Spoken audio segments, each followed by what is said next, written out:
before, but apparently sometimes I don't watch the news because I'm a kid, and apparently Grandpa just gives me a remote after we watch the Powerball.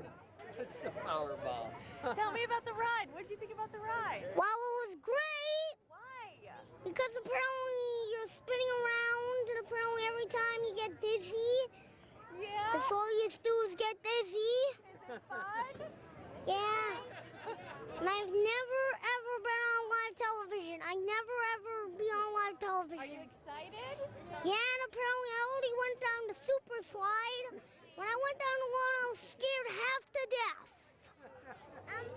I just freak out. Okay. What I need his name. Hi, honey. Hold on. Yep. Hold on. I'm just gonna ask him. What's his name? Noah. Noah. What's your last name? Deck Ritter. How do you spell his last name? Ritter, R-I-T-T-E-R. Okay. Where are you guys from? Wilkes-Barre. Wilkes-Barre. All right, Good job, buddy. Good stuff. Marge Have fun. Marge Unflack, come to security. There's a boy here looking for you. Marge Unflack. All Come to right. security. There's a boy here That looking is for you. my dad's town, Yeah. Tom Jersey. Tom's River, New Jersey.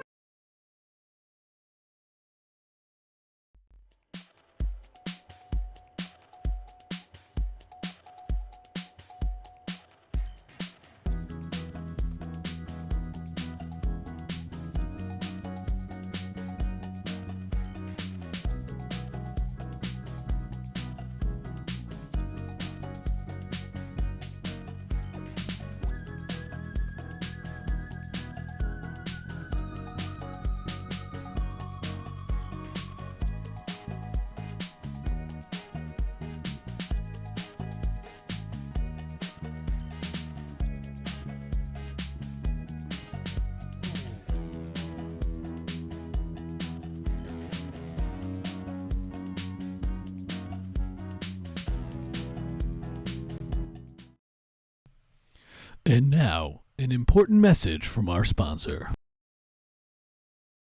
Let's try an experiment. I want you to think of the 10 things you want most out of life and just yell them out at me. Ready? 3, 2, 1, go! That's good. Oh, that's good. Me too. Okay, now, stop. I'm going to show you a way that you can have all of these things happen. Pretty neat, huh? Okay, now, cue the music and that star thing.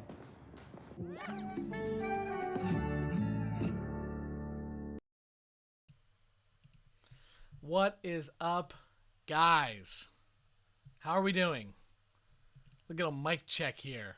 How about Matthew Perry coming in super strong there for us, giving us just some great advice, right? Chandler Bing. If there's anyone who you trust, if there's anyone that I trust, it's got to be the Bingster. It's got to be Chandler Bing, right? And I love that. If you have a dream, what do you got to do? Stay in school. Dear Chandler Bing, you've never lived during a pandemic.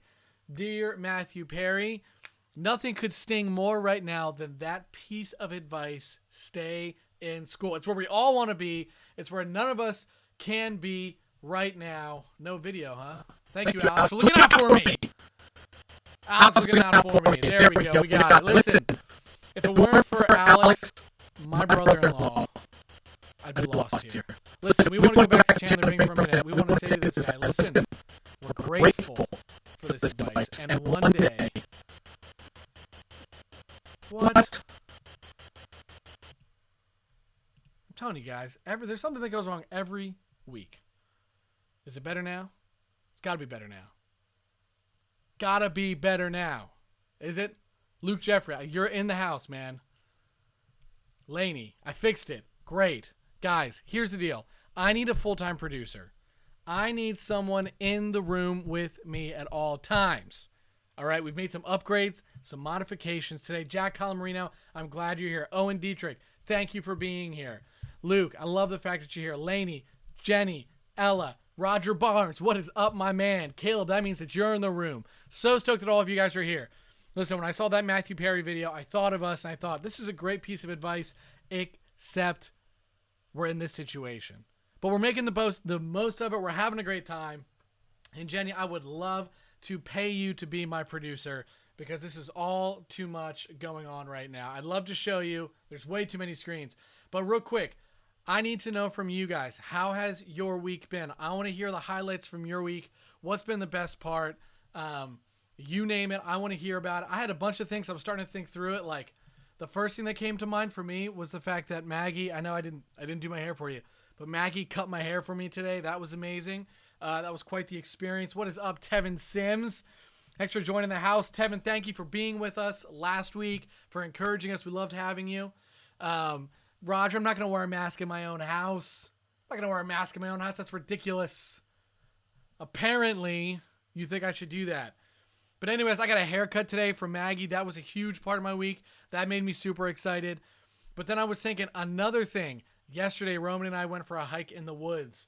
We almost caught 3 frogs. We saw 4 or 5 deer. And then at one point, Roman was standing on top of this rock and was looking out through the woods in our backyard. And I was squatted down on the ground, like right next to him. I thought, okay, what do you see? Well, he wasn't seeing anything. So we stood up. We were like, all right, let's go down and look for toads.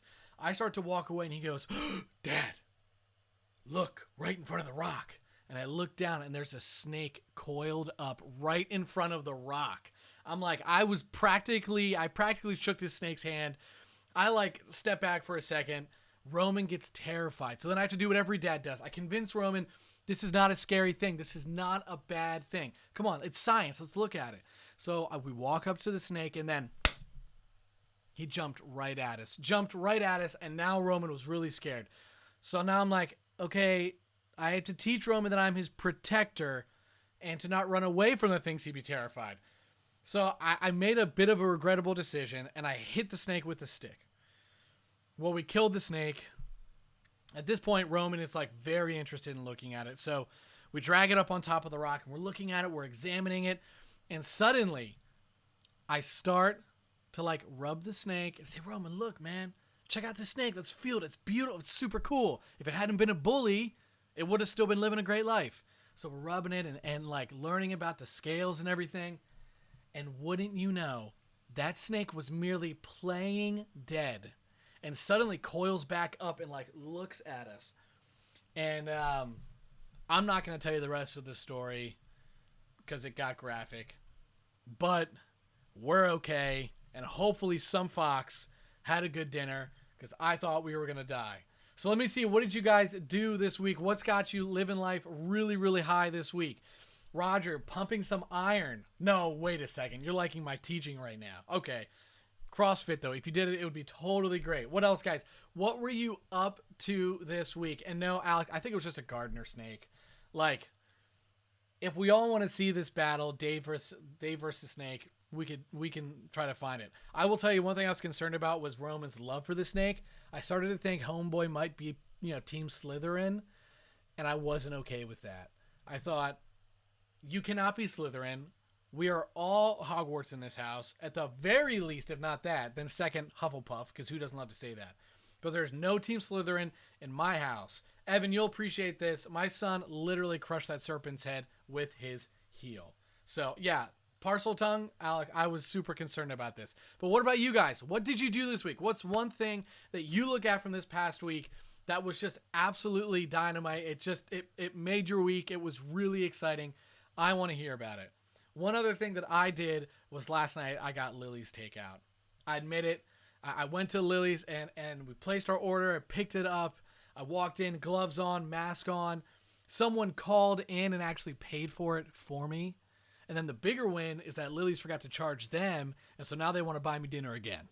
I'm just saying, I'm living a great life. Tevin, you and Shelby play disc golf. I love that. What a great way to get outside. I'm not sure if you've done that when you're up in Kennett. We've had an awesome disc golf course at Anson B. Nixon Park. You got to do it. Savannah Jeffrey, you stayed home. I get that. You obeyed the law. Okay, that's nice. Okay, I get it. Anything else, guys, that you did that just made your week awesome?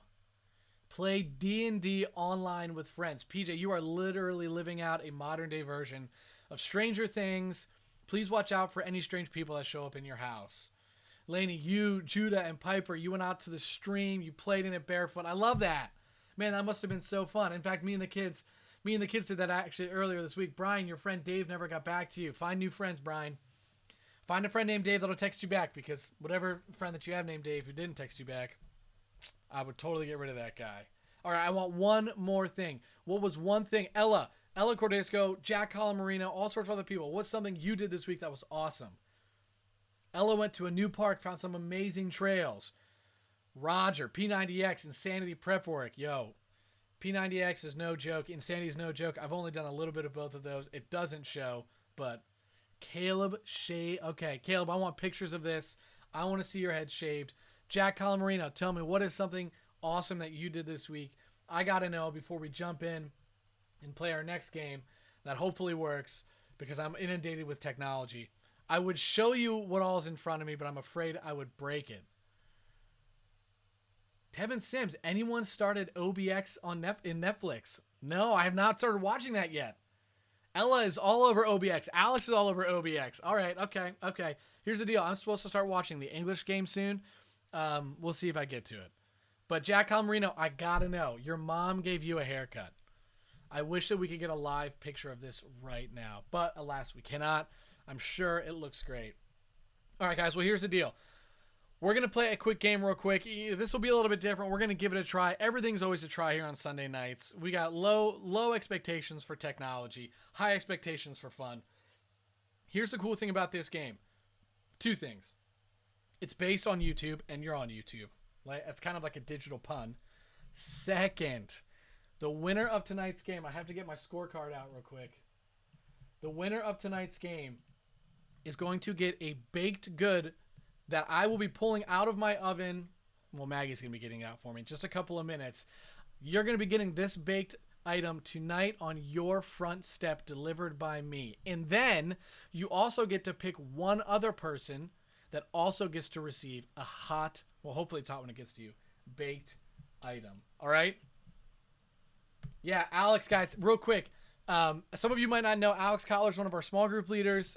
He's got a group of junior guys. He actually said that he would be buying a new Xbox One and giving it away as a prize, to one of the winners of our games coming up. So Alex, we're super grateful for you. This is like a prize worth $500-600, but Alex is awesome. In spite of the pandemic, he's got a job and he's looking to give someone an Xbox. So spread the words to your friends. That's going to be in 2 weeks. You guys can win an Xbox, compliments of Alex. All right. So here we're going to do a test round here of a game that I like to call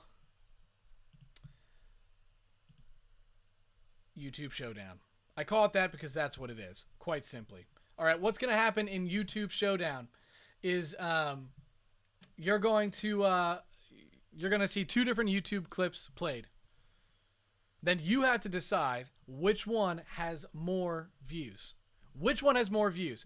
The way we're going to keep scoring fair is I'm going to say the word submit. When I say submit, you have to submit your answer. The first one to get the correct answer and gets the points. This is a bit rough around the edges. I get it. But listen, the first one to get the right answer in gets the points. All right? Are you guys ready for this? Can I get a total I'm ready here in the comment section, guys, because I'm not going to move on without you. Are we ready for YouTube Showdown? Here we go. I like to sing, dance, pretend, and kazoo.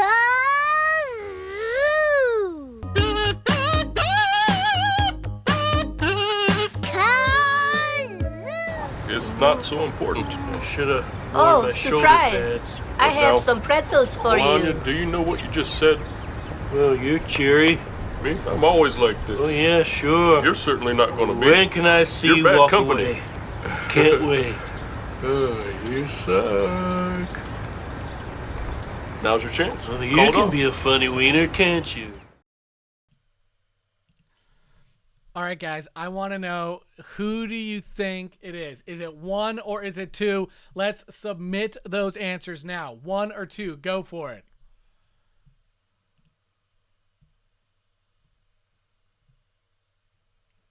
Owen Dietrich going hard with the 1 here. Ladies and gentlemen, here we It is a solid 2. Savannah Jeffrey up on the board. Let me just put your score in. Wow, Savannah Jeffrey just crushing it. Absolutely crushing it there. Getting in there before anyone else. Now listen, Owen Dietrich, you get credit from me. Wait. Ladies and gentlemen, so many answers came in so quickly. I gotta take a step back here. Ella Cordisco coming in hot with the first 2. Ella Cordisco getting that one right. Well done, Ella. Savannah, I'm cheering for you, but don't take that one personally, all right? I love it. Answers coming in real quick. All right, here we go, guys. We got another one to try out here for you in just a minute. Here we go.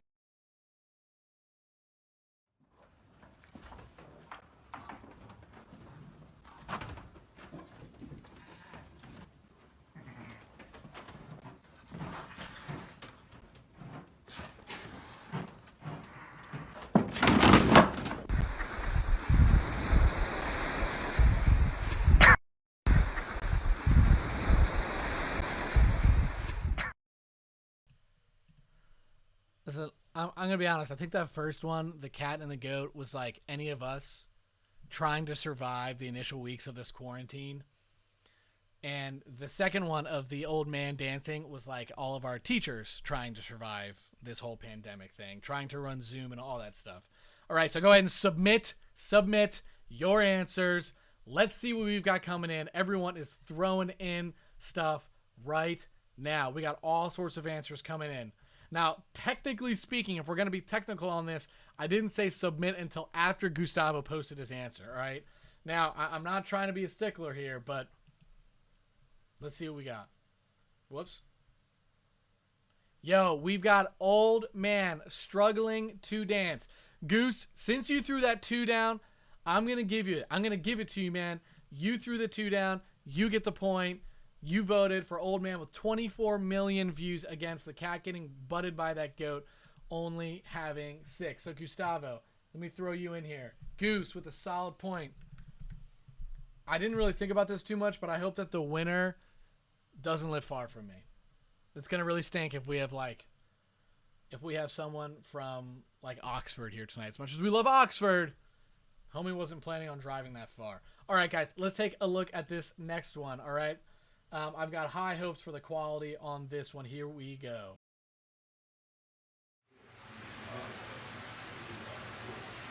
Come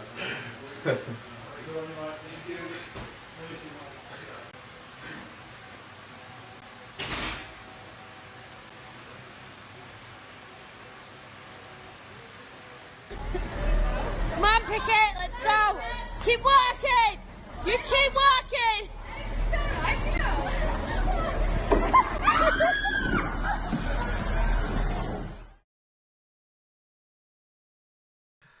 Yo, I don't even know what to do with that. I've got to believe that if I worked in a warehouse, that would happen to me. I would be that guy dancing. And that has happened to me with the cones. So submit your answers. No, Goose, don't be trying to coach me in here, okay? But that's actually a really good idea. But we're going with, Goose, we'll do the next time. We're going to type in the word submit. That's a great way to catch the technicality. What do you think? Bros dancing in the warehouse when they should be working? Or lady sticking her legs in the inside of filthy Subway cones and wiping out flat on her face? Let's see what we've got, guys. Here we go. Yo, bros in the warehouse coming in strong with 5 million. What do we got here? We're going to give this one out to Lainey Foster. Coming in strong, getting that one right. Well done, Lainey. Here's the deal, guys. I should have given you a little bit of a heads up on this because you've got more time to be studying up on YouTube, and I know that this is like the best way for you to be spending your time. All right, we're going to do another one here. Let's see what we've got coming up with this next one.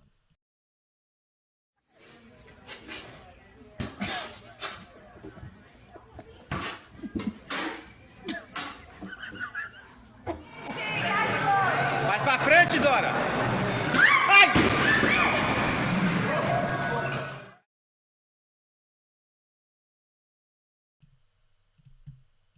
All right, guys. I put submit in there. A lot of people playing the technicalities here. People want a home-baked little treat for me. I get that, okay? So what do you got? You got the person shoveling. For the longest time, I thought that was faked. But since it's in this game, I believe it to be true. Or are you going with the person throwing the bowling ball straight into the TV screen? The answers are flying in. Answers are flying in. Here we go, guys. Let's post this. Aiden Mathis, good to see you, man. I'm glad you're with us tonight. All right, guys. Here it comes. Coming in with a solid 151 million views. And our winner is Jess Tesaro, coming in really, really strong here. Guys, 151 million views.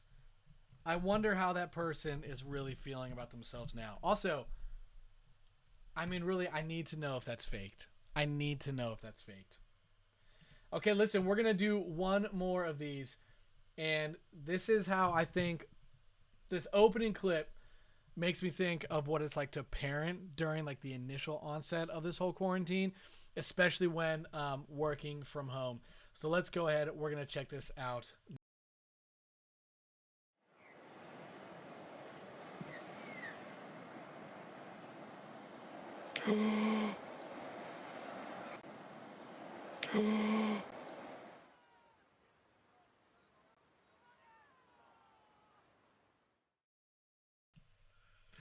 Dude, I can't even handle it. Like, that guy going up on the wave, he's having the best time. These dolphins coming close to him. It's like, this is absolutely beautiful. And then he just gets slammed in the face. And then, of course, that guy just working his butt off trying to get up that ramp and can't do it. Can't do it. All right, ladies and gentlemen, let's take a look at what we have here for an answer. Are we ready? I know you guys are getting your answers in. That's great. Here we go. Drum roll is with 3 million views. 3 million views. Bro getting completely wiped off of his surfboard by the dolphin. Now, Tevin Sims coming in super strong. But Tevin, I can't even drive to Charleston, South Carolina. So you're out of the running. But I love you. I'd mail him to you, but it's not going to show up well. Jack Calamarino coming in strong with an answer. Yeah, guys, totally getting knocked off of his surfboard. Okay, listen, we're going to play more of this across upcoming weeks here, but for now, I need to do a tiebreaker round. And so here's the deal.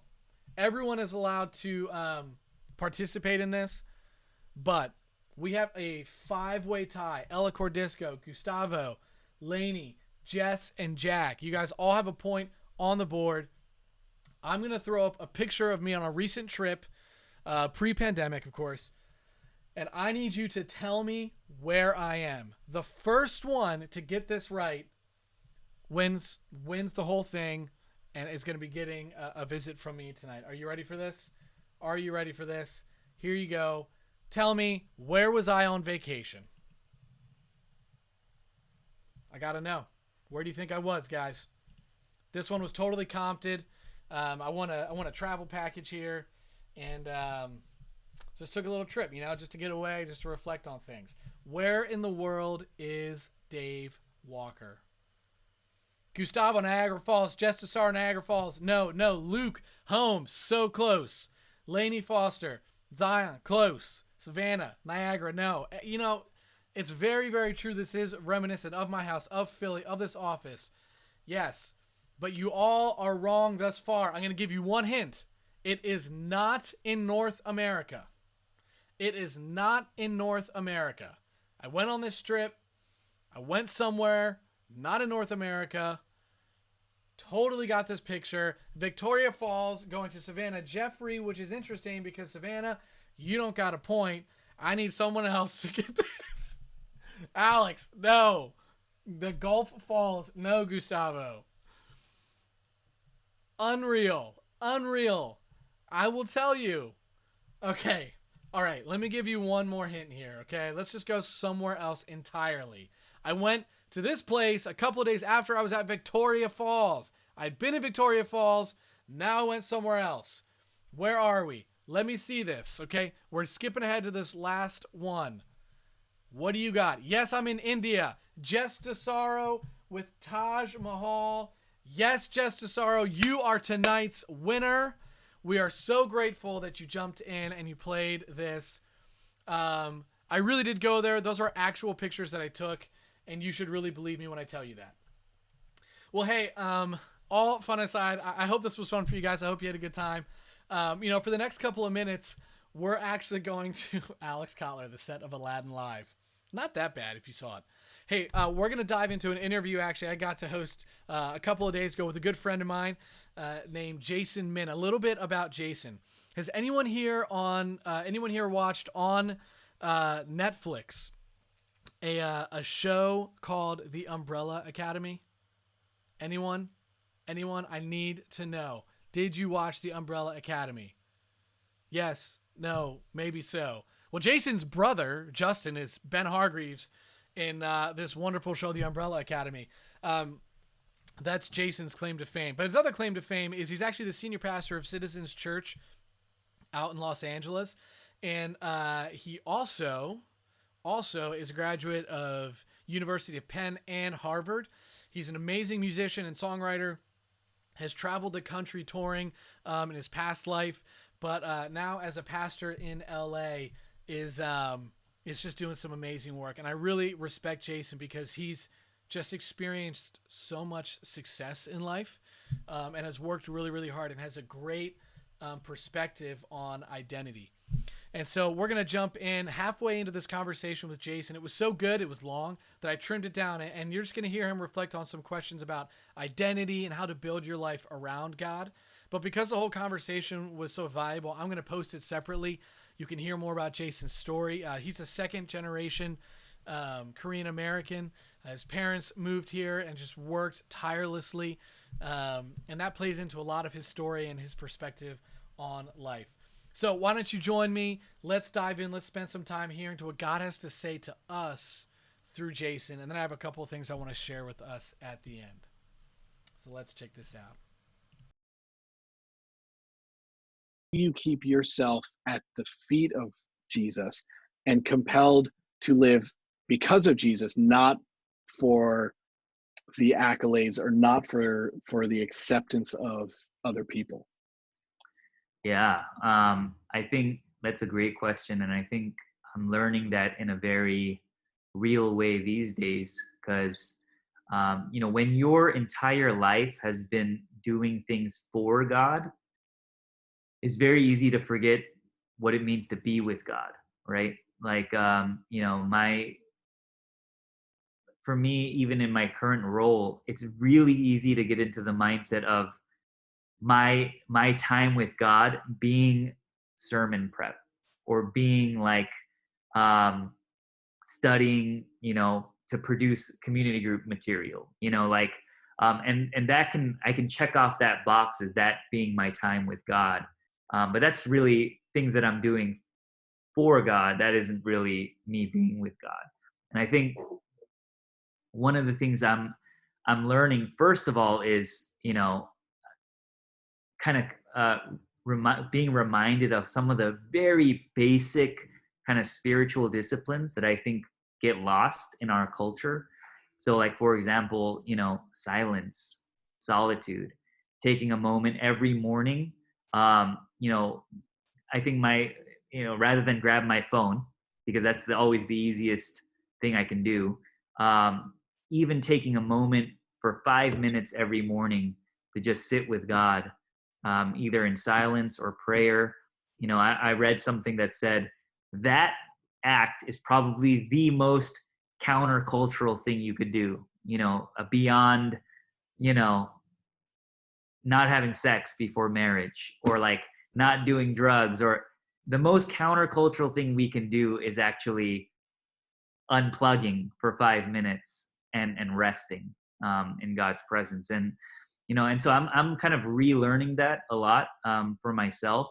I think even in ministry, and I guess for everyone tuning in, it never gets less busy.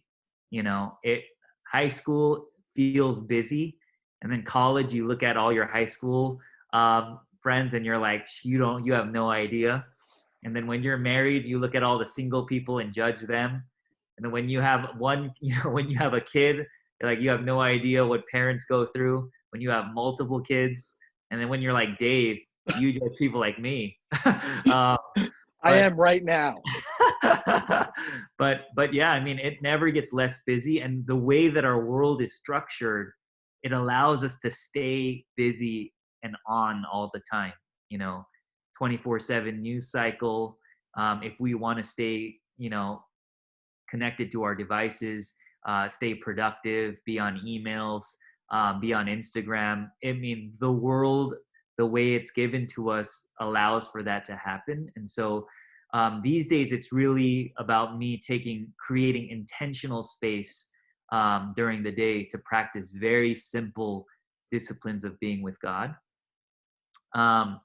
Yeah, and so I think that's first thing. I think the second thing is, and this part is really hard even for me, and I'm not even like a Gen Zer, but it's one thing to like do something proactive and stay intentional about spending time with God, but then like there's still like a spear in our side, like blood flowing out when we really can't. Right after that time, we go straight to all of our kind of escapist behaviors, right? Like turn on Netflix, turn on the devices. And so another thing that Carol and I, my wife, have been doing regularly is trying to take walks outside, to be out in nature, to enjoy God's creation. And these are, they always say that, it's always in the most ordinary, simple, humble acts that we get to experience the presence of God in the most powerful ways. And I'm learning that, that it's not about me like, getting into like a systematic theology textbook right now or something, that it's about these simple practices of walking outside, unplugging for a couple hours, spending 5 minutes in silence. That's been so life-giving for me personally. Yeah. That's awesome. And I appreciate you sharing that. I mean, I think sometimes for any of us, when we look at, because since God is so great and so expansive, I think sometimes we think that meeting with him must be equally as ornate, equally as it's just massive, important, great, spectacular. Mm-hmm. Sometimes for any of us, whether we're in high school or in other seasons of life, sometimes spending time with God isn't revolutionary. Sometimes it isn't spectacular. If you've had those moments, what keeps you coming back? What keeps you creating that space for God? Yeah, that is in LA, we are an experience-driven culture. And so if something doesn't like grab you or, doesn't get your attention, and you get usually like a very small window, and if it doesn't do that, you're out. And so that's another kind of huge challenge, I think, ministering in a city like LA, even for myself, to not get into that mindset of trying to capture a feeling. And I think, for me, being married has been the greatest kind of analogy for my relationship with God, in terms of, the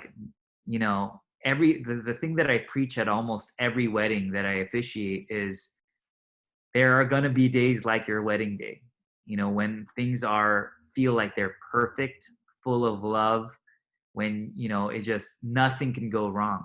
But, this, Dave, that most of the time it's not like your wedding day, like when your kids are demon possessed and you are, and life is crazy and there are bills to pay. And I think in some ways, though, the most profound expressions of love and gratitude happen in those moments when you don't feel that high, or you don't get that experience. And so I think for me, it's being reminded that, hey,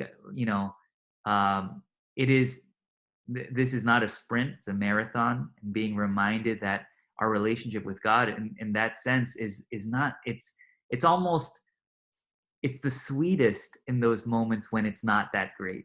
It can actually be the most life-giving when you're not feeling up to par, or you feel like you're not hearing from God.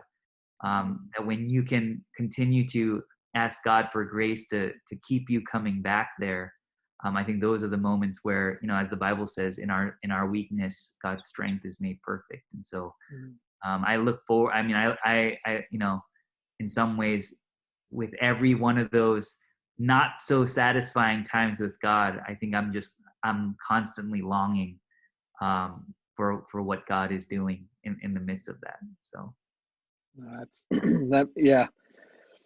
That makes me want to ask you this question. And I gave you a little bit of context for not only our community, but also some of the stuff I wanted to talk about with you today. But I didn't ask you this, and that's because as you talking, this is popping up in my head. For so many of us, myself included, like,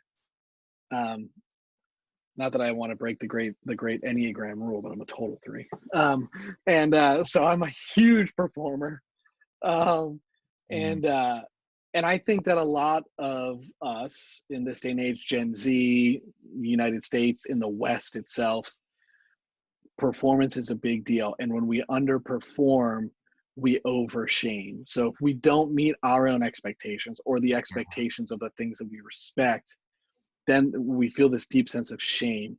And I know that for myself and others in our community, a lot of times shame creates just a barrier between us and God that just feels unbreakable, something we cannot get through. Why would I go spend time with God? I'm so embarrassed I haven't done it for 3 months, 3 weeks, 3 days. Assuming that you've experienced that in some point or another, what do you do to combat spiritual shame? And how do you break through that? Yeah. I'm thinking about, as you say that, immediately my mind goes to Martin Lloyd-Jones's Spiritual Depression, where he talks about how how he talks about, like, the problem is we're not speaking to ourselves enough, and he talks about how even though we think like we need to just be listening, we're always listening to someone, or we're listening to some voice, right? And and oftentimes when we're alone with our thoughts and when we're in that place of spiritual shame, the voices that we're listening to are everyone in our lives who've ever told us or ever implied that we are what we produce or what we achieve. So for some of us, it could be our parents. We automatically, our mind goes to, it's our dad or our mom saying, like, you're unworthy. It's our friends, it's our teachers, it's different people in our lives. And I think one thing you see throughout the Bible is you always see the people of God talking to themselves. You hear David in Psalm 103, bless the Lord, O my soul. I mean, who is he talking to? He's literally preaching the gospel to himself, because he's saying, all these voices are telling me that if I don't do this, I'm not accepted. And so I think we have to get into the habit of regularly talking to ourselves. The way that I do that is, I have a journal, and even my wife knows she doesn't read that journal. She probably wouldn't want to read that journal, because there's a lot in there about her. but what I always find is, what you say to yourself is often the truest depiction of what you believe about yourself, right? And so I think it's so important for us to regularly preach the gospel to ourselves, and I don't think it's enough to do it, to hear it preached to us on a Sunday, because now you have other people preaching to you 24 hours a day. Everyone, you're constantly being evaluated, and we're constantly evaluating everyone else. What is social media if not just us constantly shaming ourselves and comparing ourselves to everyone else's life? right? And so I do think it's so important for us to regularly kind of stop and preach the gospel to ourselves. Sometimes I'll literally say Jason, and sometimes it's a song. I'm thinking about songs like "Who You Say I Am," right? I am who you say I am. And in those small moments, I think it's important for us to hear the voice of God speaking over us. Yeah. Well, I'm grateful for that, and I think that's a great word. Just to remember to share the gospel with yourself. I'm going to be challenged to do that, and I know that our community will be as well. So thanks for just taking some time to be with us, Jason. We're encouraged by you. We're blessed by you. What's one way that we can be praying for you and your community right now? Oh man, so many ways, obviously, but for me, I guess the big thing would be just wisdom in leadership. I think navigating this has been it's unprecedented. There's nothing, nobody's been through something like this, and so just every day feels like I'm asking God for wisdom. So definitely for me in that regard. And then for our community, as I'm sure it's been with almost every church, we just have a lot of people who have family members who are sick, people who are out of work. We have a lot of small business owners closing up shop, a lot of gig economy folks, event planners, people in the entertainment industry. I mean, everything's decimated. And so I guess a big thing would be that in this season that not only that God would address some of those needs, but even more than that, that he would maybe use this kind of commonality of suffering to draw us closer to him and draw us closer to each other as a church. So that's awesome. We'll be praying for that. I think that's a complex web of things, but it's certainly something that we know, of course, that God cares about, and so we're going to be lifting that up. And it's just so interesting because we're on the East Coast. It puts a lot in perspective, right? When you hear from a guy like Jason, who's in the middle of Los Angeles, who knows plenty of people who are sick, plenty of people who are going through a lot of stuff. It's a lot to hear him say, hey, please be praying for this. Please be praying for my friends who are sick, for all my friends who are completely out of work and now have nothing. These certainly are really difficult times. And I think maybe in our context, sometimes for some of us, we forget about that. Some of us are home and we're with all of our family and everyone's healthy and the stressors of life are very low. We feel like we're actually doing great. But the question I want to ask you tonight is, perhaps you're not experiencing the external stressors that other parts of the world are. But what about at soul level? What about in your heart? Are you experiencing stress and brokenness at that level? Universally speaking, the answer is yes. But you might not be feeling that right now. What I want to encourage us to do is what Jason talked about. Speak the gospel to yourself. We're ready to go out and comfort the people around us. We've been raised to do that. But have you ever stepped into your own soul and spoken comfort? Have you ever stepped into your own soul and shared the gospel? I want to read to you just real briefly. This is the Gospel of John. It's just a letter about the life of Jesus. It's not a letter. It's a historical account of the things that Jesus said and did. And early on, the author says this about Jesus. You're familiar with verse 16. It says, "For God so loved the world that he gave his only son, that whoever believes in him should not perish but have eternal life." But listen to verse 17.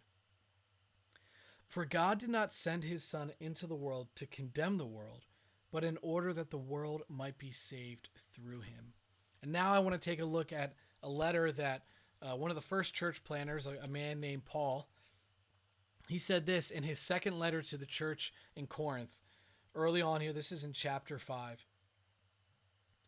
"And Jesus died for everyone, that those who live might no longer live for themselves, but for Jesus, who for their sake died and was raised. Therefore, if anyone is in Christ, he is a new creation. The old has passed away, behold, the new has come. And all this is from God, who through Christ reconciled us to himself and gave us the ministry of reconciliation. You know what that passage and the one from John are reminding us of is this. In each of us, apart from the work of Jesus, is a broken soul that is destined towards breaking the world around us and breaking our relationship with God. It happens to everyone. And this is why I love Jason's story, right? He's even said some of that. And we look at Jason and you know what? Like, he's worked really hard in life and he has earned a lot of stuff. And it's amazing, but he's so humble about it because he's realized that it means nothing if he doesn't have Jesus. Now, we celebrate his effort, but more than that, we celebrate the effort of Jesus in the life of Jason. And I want to see that very same work in your life. And I know that just like Jesus moved in Jason's life, just as Jesus moved in my life, he wants to work in your life. And what is that work? That work is to take your old life, your sinful, broken life, the life that you lived bound to sin. He wants to take that. He wants to free you from it, and only he can. And now he wants to see you bound to Jesus, bound to himself, and living in his new life. This isn't just like a positive psychology, a way to feel better about yourself. No, I'm talking about your soul being forever kept by the creator of all things. Your soul being held onto and loved and cared for by the creator of all things. And here's the thing, God doesn't overlook your past. He looks right at your past, right at my past, at all the decisions I've made that you've made, and he offers forgiveness for all of them. And so now during this whole season, all of us are either striving really hard to maximize on this experience, to grow and learn. Some of us are just feeling really lethargic. But either way, we're looking to our own two hands to solve everything. When it comes to curing your soul, you cannot do it. There's no amount of just positive vibes or thinking or psychology that can actually resurrect your soul. Only Jesus can. And so I want you to hear that. That's why Jesus came and died. And this is a historical event, a real thing. Even non-Christian historians talk about the life of Jesus. He came, died, and rose again. And so I want you to find the peace that Jason has found in the presence of God. I want you to find the same peace that I've found in the salvation and the forgiveness that God has given to me. It's all through Jesus. And so tonight, maybe tonight for some of you, it's that first chance for you to just stop and pray, cry out to God and say, I believe. And I want you to do that. So let me pray for us, and then I'm going to share a couple of just quick announcements, and we'll get out of here with a really cool outro portion for you guys. So Jesus, we come to you. We thank you for your salvation, for your forgiveness. I ask that you be speaking to the hearts of everyone who's watching this, whether it's right now or it's 3 weeks from now or 3 years from now. God, would you speak to hearts, your grace, your kindness, your friendship, and would you remind us that a right relationship with you is not about our own two hands or our success, but about your grace and your love. And so thank you, Jesus. We pray this all in your name. Amen. Well, I've talked for the last couple of weeks, a couple of things that you can do to build what I kind of like to say is to invest in the best life.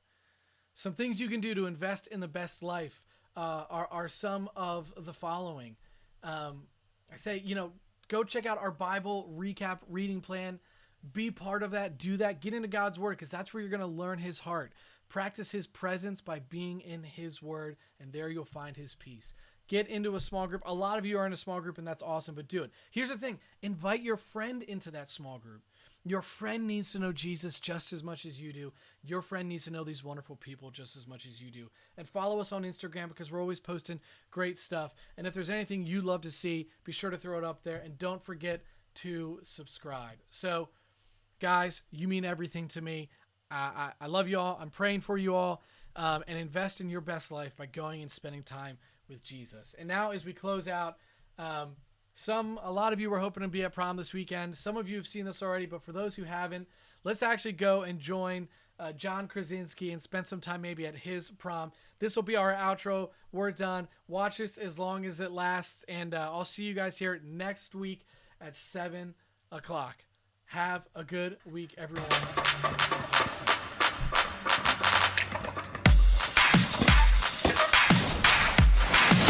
I'm John Krabritsky, and here's some good news.